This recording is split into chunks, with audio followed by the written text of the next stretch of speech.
આપણે ઘણીવાર એટલે હારી જઈએ છીએ કે આપણે બધી વસ્તુમાં જીતવા જઈએ છીએ. હમણાં મારે એક કોલ થયો કસ્ટમર સપોર્ટમાં, એણે બરોબર હેલ્પ ના કરી અને થોડું રૂડલી વાત કરી, તો I got pissed for a minute. અને મને એવું થઈ ગયું કે એના સુપિરિયર જોડે વાત કરું કે ઈમેલ લખું કે વોટ એવર કરું, રાઈટ.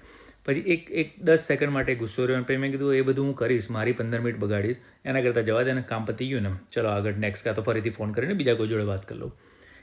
એ ગુસ્સો હતો 10-15 સેકન્ડ માટે, બટ યુ નીડ ટુ નો કે ભાઈ કઈ જગ્યાએ તમારે જીતવાની જરૂર નથી.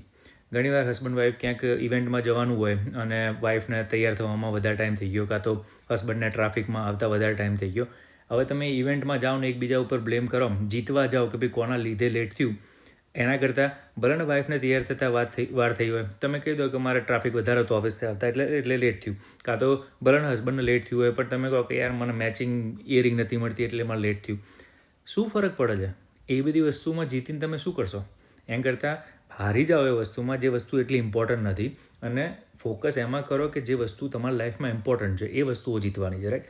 ઘણીવાર તમે જોયું હશે કે કોઈ કલીગ જોડે તો એ તમારું ક્રેડિટ લઈ ગયો કોઈ નાની વસ્તુનું, હવે તમે હોલ્ડ કરી રાખો કે મિટિંગમાં અનપ્રોફેશનલી બિહેવ કરો, ઓવરઓલ તમારું બિહેવિયર અનપ્રોફેશનલ લાગે. એના કરતાં ઓકે ભાઈ આ વખતે તું ક્રેડિટ લઈ ગયો, નેક્સ્ટ ટાઈમ તને નહીં કહું, નેક્સ્ટ ટાઈમ સીધું મિટિંગમાં જ કહીશ, અને કરીને મૂવ ઓન થઈ જાઓ.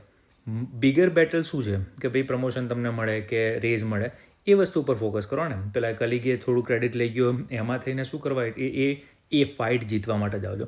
એટલે લાઈફમાં અમુક વાર કઈ બેટલ ઇમ્પોર્ટન્ટ છે એના ઉપર ફોકસ કરો.